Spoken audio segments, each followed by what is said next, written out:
이 시간 하나님께서 우리에게 주시는 말씀은 예레미야 33장 14절로 18절입니다. 구약성경 1107페이지 예레미야서 33장 14절부터 18절까지 우리 다 같이 일어나셔서 한 절씩 교독하여 봉독하도록 하겠습니다.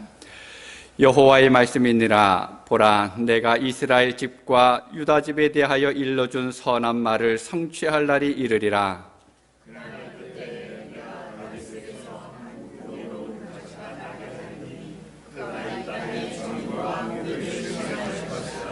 그 날에 유다가 구원을 받겠고 예루살렘이 안전히 살 것이며 이 성은 여호와는 우리의 의라는 이름을 얻으리라.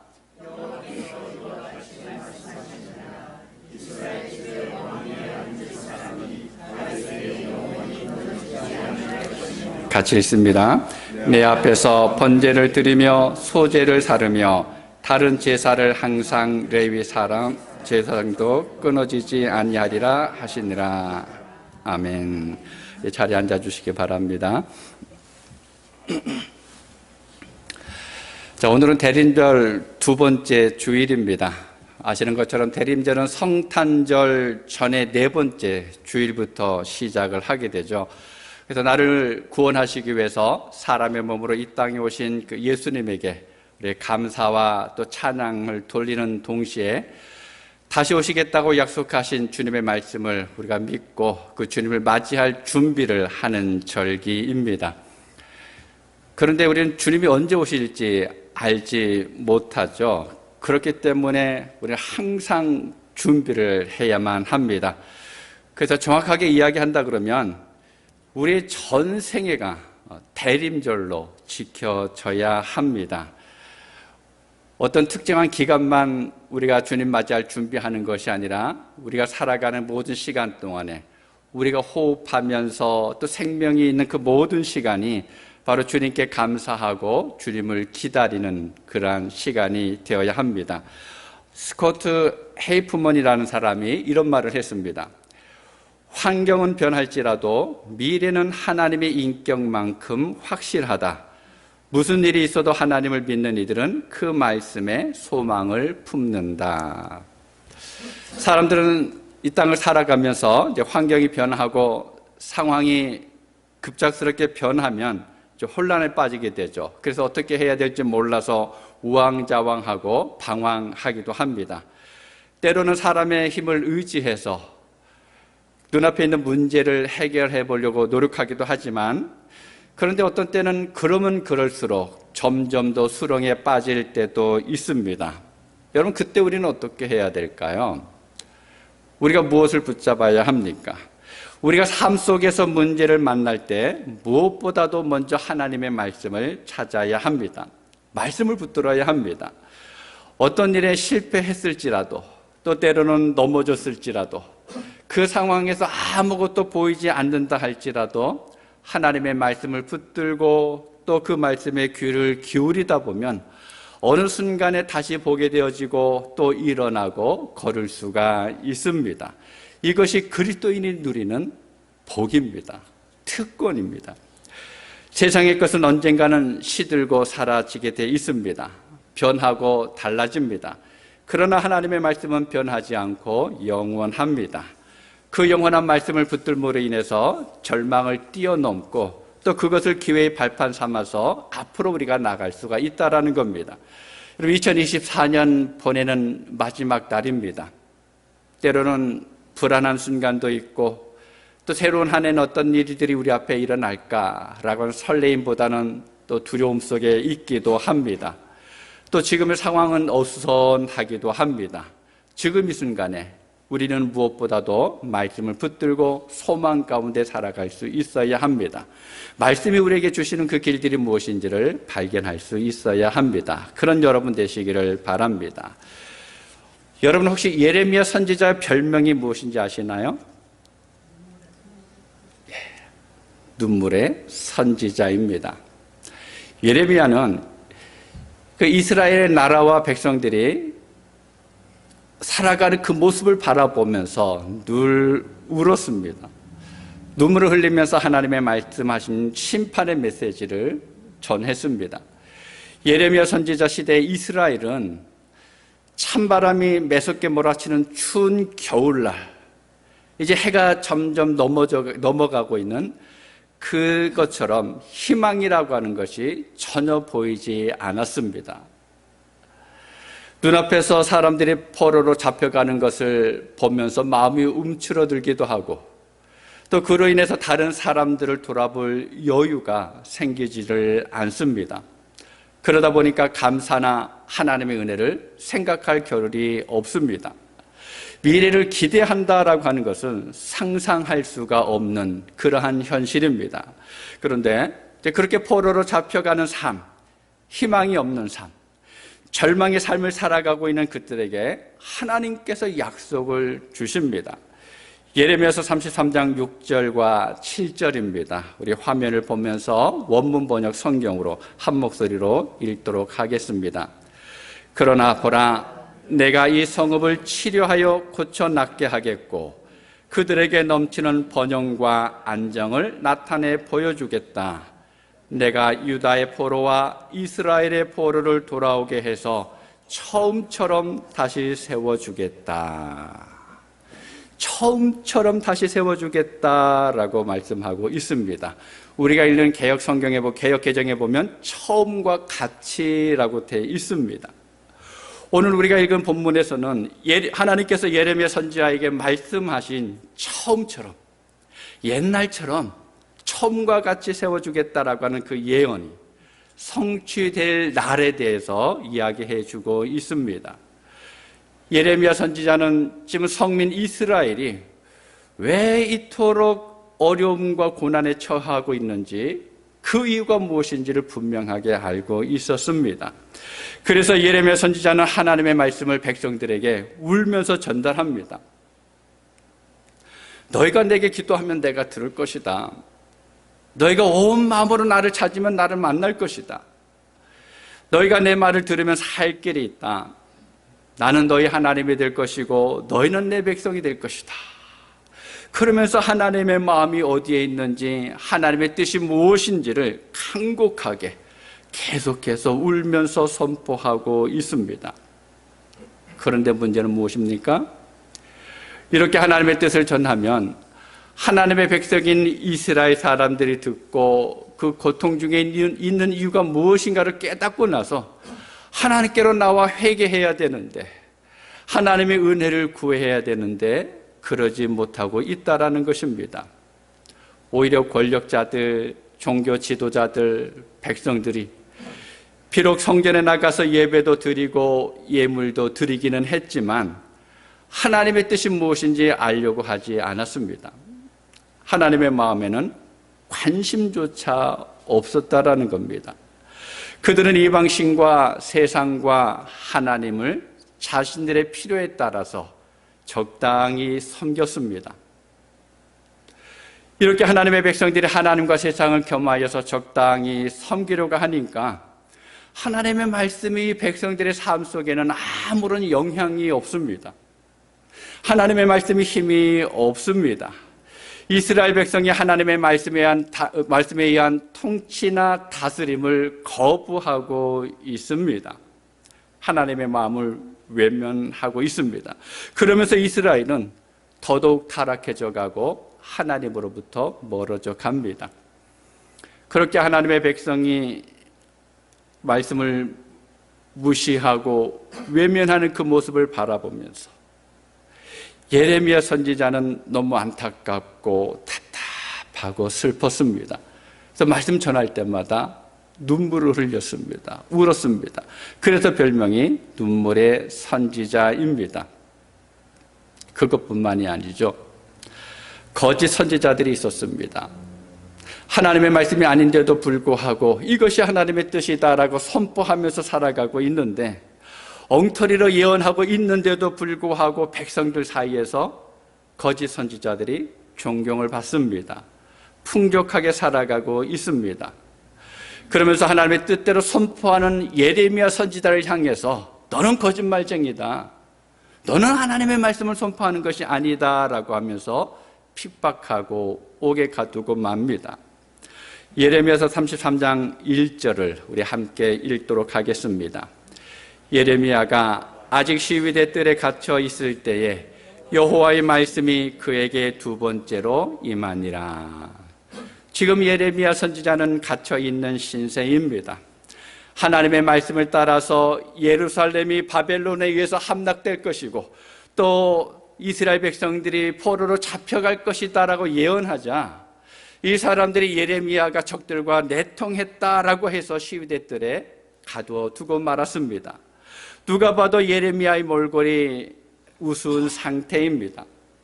예레미야 개인적으로 보게 되면 하나님의 말씀을 선포하면서 이런 어려움을 당하고 있으니까 예레미야 입장에서 하나님 왜 이렇게 돼야 됩니까? 라고 하면서 원망하고 불평할 수 있는 상황입니다. 그런데 어떻게 됐습니까? 그 시위대들에 갇혀있는 예레미야를 향해서 하나님께서 주시는 말씀이 있다라는 겁니다. 약속이 있었습니다. 회복의 약속입니다. 처음처럼 회복될 때가 있을 것이다 라고 하는 것을 갇혀있는 상황에서 지금 선포하고 있습니다. 백성들은 지금의 상황에서 자신들의 눈앞에서 이웃 사람들이 포로로 잡혀가고 있고 집들이 무너지고 성이 폐허가 되고 또 많은 것들이 참 무너져가고 있는데 그런데 어떻게 이것이 가능하냐? 우리 삶이 피폐해져 가고 있고 희망이 없어져 가고 있는데 어떻게 우리가 하나님께서 일으키는 것을 볼 수 있겠느냐? 여러분 일반적인 눈으로 보게 되면 예레미야 선지자가 이야기하는 회복의 날이라고 하는 것은 도저히 불가능합니다. 그런데도 하나님께서 끊임없이 말씀합니다. 지난 날처럼 처음처럼 되게 할 것이다. 반드시 그날 그때가 있을 것이다 라고 말씀합니다. 이스라엘 백성들이 가장 좋았던 때 그때처럼 하시겠다라고 약속하십니다. 여러분 오늘 우리가 함께 읽은 본문을 통해서 하나님께서 처음처럼 옛날처럼 회복하시겠다는 그날 그때 어떤 일이 일어날 것인가 라고 하는 것을 찾아보는 것은 물론이고 그럼 내가 어떻게 해야지 그 자리에 있을 수 있을까?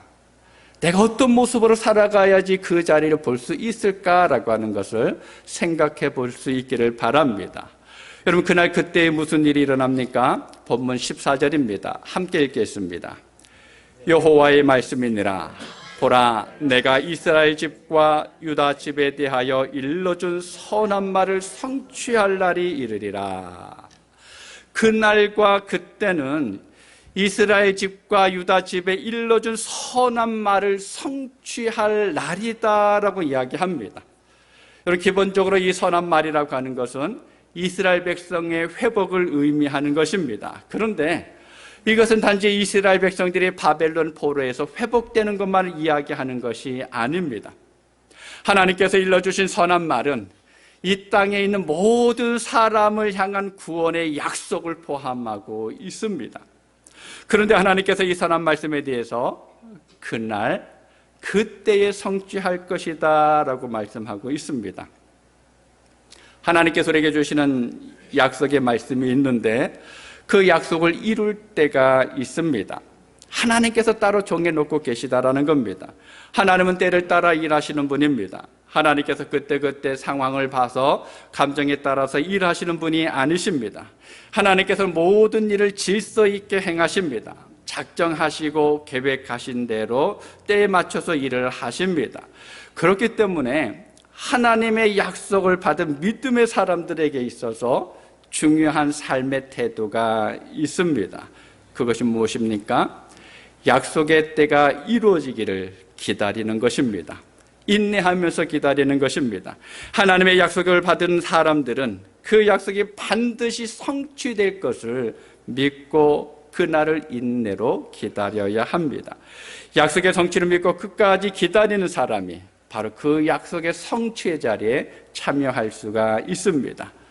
그러면 그날에 어떤 일이 일어납니까? 하나님께서 어떤 약속하셨습니까? 첫 번째로는요, 공의로운 가지를 약속하셨습니다. 15절입니다. 함께 읽겠습니다. 그때에 내가 다윗에게서 한 공의로운 가지가 나게 하리니 그가 이 땅에 정의와 공의를 실행할 것이라. 다윗의 집에서 의로운 가지가 나겠다라고 하십니다. 무엇을 의미합니까? 예레미야서 23장 5절에도 보면 같은 말씀이 이렇게 기록됩니다.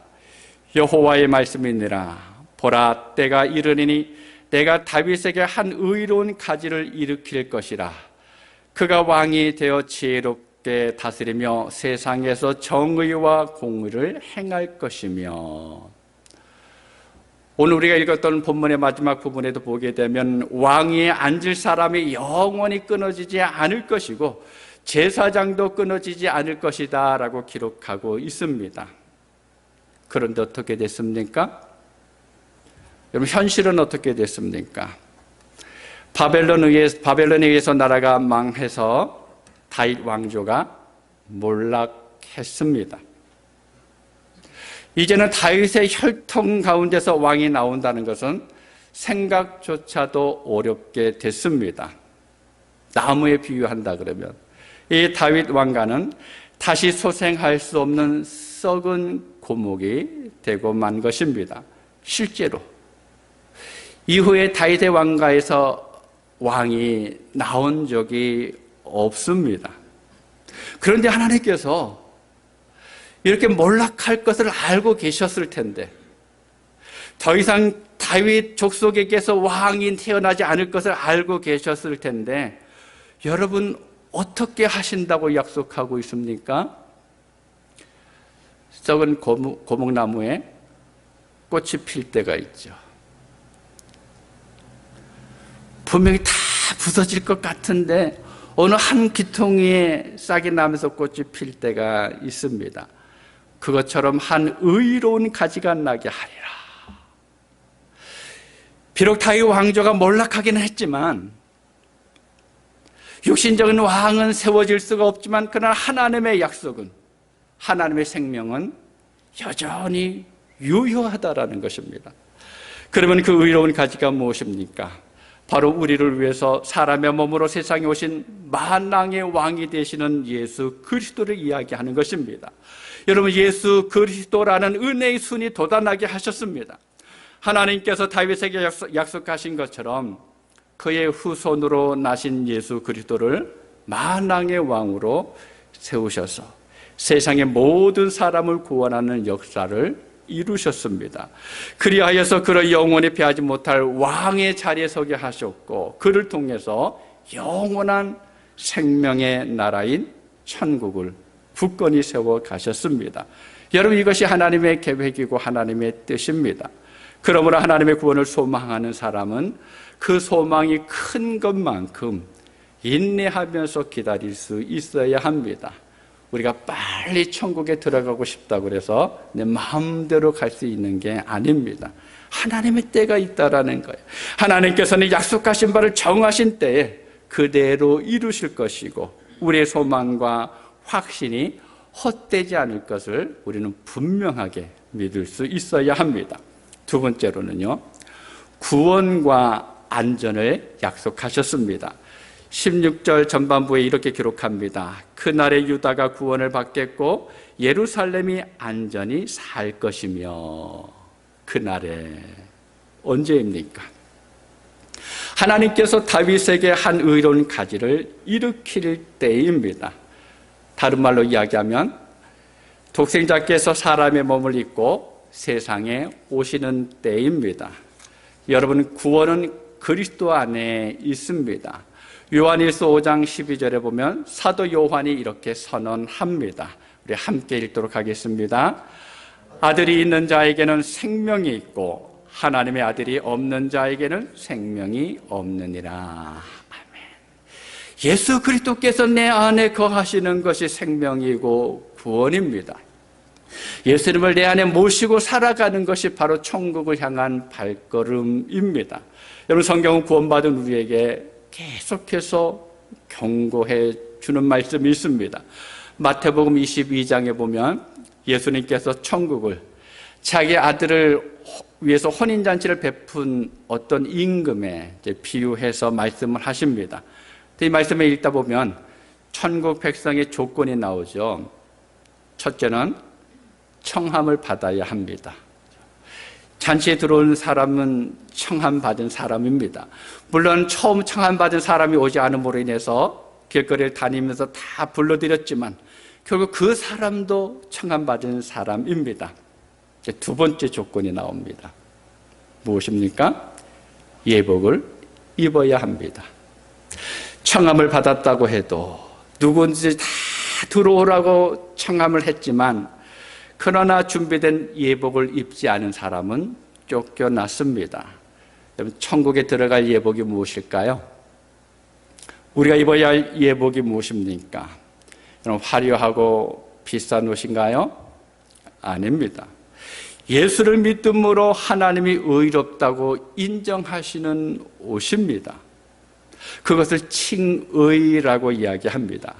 그러므로 하나님의 나라로 청함을 받은 저와 여러분은 주님이 오실 때까지 의로운 예복, 예수 그리스도의 보혈을 믿는 믿음의 옷을 입어야 합니다. 여러분, 이 옷을 벗어버리면 우리는 천국 문 앞에서 쫓겨납니다. 마지막까지 그 옷을 입어야 합니다. 그리고 예루살렘은 안전히 살 것이다 라고 선언하고 있습니다. 지금 예루살렘 성벽이 무너지고 있습니다. 사람들이 포로로 잡혀가고 있습니다. 모든 삶의 터전이 다 흩어지고 있습니다.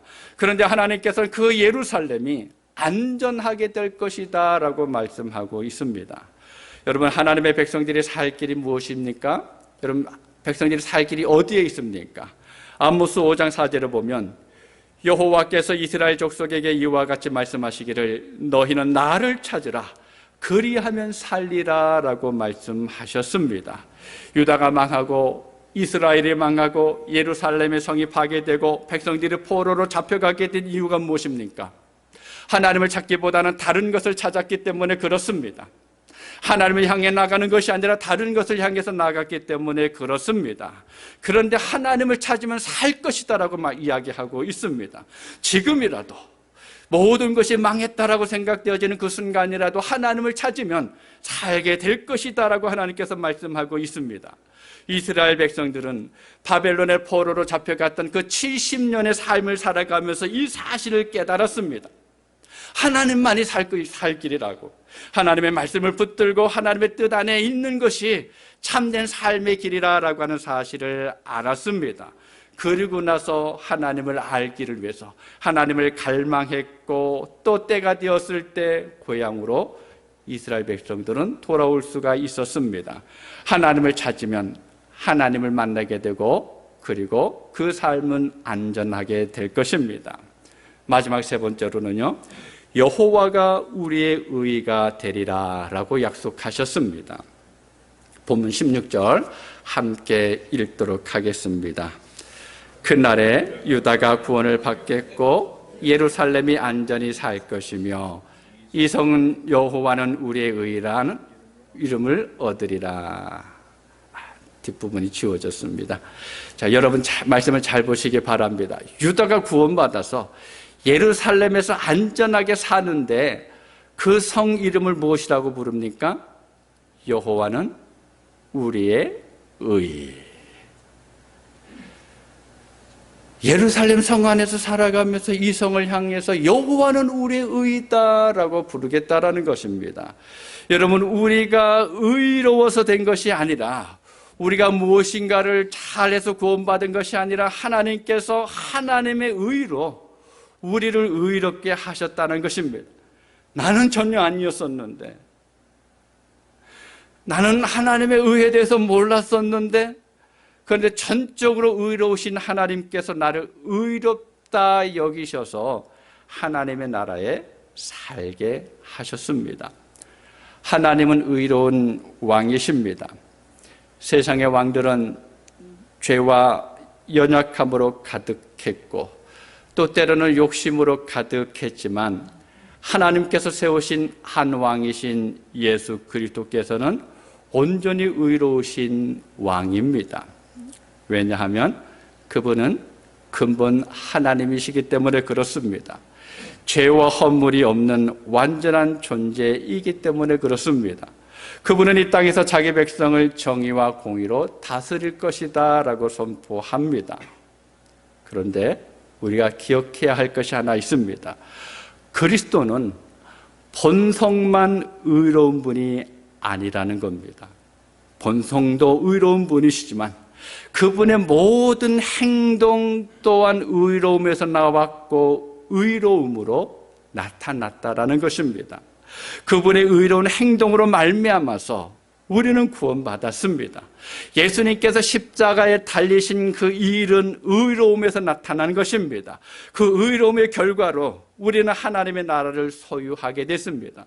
그래서 하나님은 우리의 의가 되시는 것입니다. 내가 의로움을 찾아간 것이 아니에요. 하나님께서 우리 곁에 오셔서 의가 되신 것입니다. 사랑하는 여러분, 우리는 그날 그때가 언제인지는 명확하게 알 수가 없습니다. 그러나 한 의로운 가지가 나게 하리라라고 하신 말씀이 이미 성취됐습니다. 의로운 가지가 나겠다라고 하신 그 말씀이 성취됐기 때문에 하나님의 다른 약속들도 분명히 성취가 될 것입니다. 사람의 몸을 입고 세상에 오신 그리스도 예수를 믿음으로 말미암아서 우리는 구원받았습니다. 그의 의로 다스림을 받는 나라에서 살고 있습니다. 여호와는 우리의 의다. 구원은 하나님께서 주신 의라고 부르는 천국을 약속받은 사람들입니다. 이 약속이 그리스도께서 세상에 강림하심으로 성취될 것입니다. 우리는 그 날과 그 때를 알지 못합니다. 그리스도께서는 그 때와 시기는 아버지께서 자기의 권한에 두셨다라고 말씀하시면서 너희가 알 바가 아니다라고 말씀하셨습니다. 그때는 하나님께서 작정하심으로 인해서 명확하게 정해져 있지만 비밀로 되어 있습니다. 우리는 모르지만 하나님은 알고 계시다라는 겁니다. 하지만 하나님의 약속이 이루어지는 것은 틀림없는 사실입니다. 그러므로 우리는 이 약속의 때를 기다려야 합니다. 여러분, 대림절은 바로 여호와는 우리의 의가 되시는 그리스도를 바라보면서 기다리면서 훈련하는 절기입니다.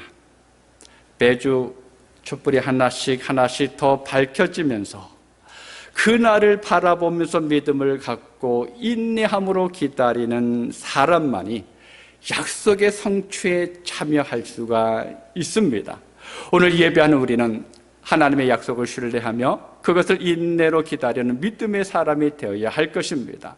그날, 그때, 그곳에서 한 가지인 그리스도를 직접 대면해서 만나는 여러분 되시기를 바랍니다. 그러면 그날, 그때를 우리는 기다려야 합니다. 늘 기다리면서 사는 여러분 되시기를 주님의 이름으로 축복합니다. 기도하겠습니다. 아버지 하나님, 하나님께서 우리를 사랑하실 뿐만 아니라 우리가 살아가는 그 모든 삶을 향하여서 약속의 말씀을 주시고 또 그 약속의 말씀을 하나님의 때를 따라서 하나하나 이루어 가시는 것을 말씀을 통해서 우리가 들었습니다. 의로운 가지가 나겠다라고 말씀하신 하나님께서 2000년 전에 이 땅에 사람의 몸으로 오셨을 뿐만 아니라 우리를 구원하시기 위해서 십자가에 달려 죽으셔서 보혈을 흘리셨고 또 부활하심으로 인해서 우리에게 영원한 생명을 주셨습니다. 이제 우리가 모든 삶 속에서 주님의 다스림 속에서 평강의 삶을 살아갈 뿐만 아니라 하나님께서 약속하신 새 날을 우리가 바라볼 수 있는 믿음의 사람들로 인도해 주셔서 감사합니다. 아버지 하나님, 이 약속을 끝까지 붙들고 나갈 수 있는 우리 모든 성도들 되어지게 하여 주옵소서. 이 땅을 살아갈 때마다 이런저런 일들로 인해서 힘들고 아프고 때로는 아무것도 할 수 없는 그 상황에 모든 것을 포기하고 주저앉는 것이 아니라 하나님께서 내게 이 약속을 주셨는데, 하나님께서 이렇게 말씀하셨는데, 하나님께서 이렇게 이루시겠다고 하셨는데 이 말씀을 부여잡고 그 말씀이 이루어지기를 인내로 기다릴 수 있는 우리 모든 성도들의 삶이 되게 하여 주옵소서. 그리하여서 결국에는 우리 모든 분들이 마지막 날에 주님의 앞에 서게 하여 주시고 주님을 바라보게 하여 주시고 주의 나라에서 하나님을 찬양할 수 있는 우리 모두가 되게 하여 주옵소서. 예수님의 이름으로 기도하옵나이다. 아멘.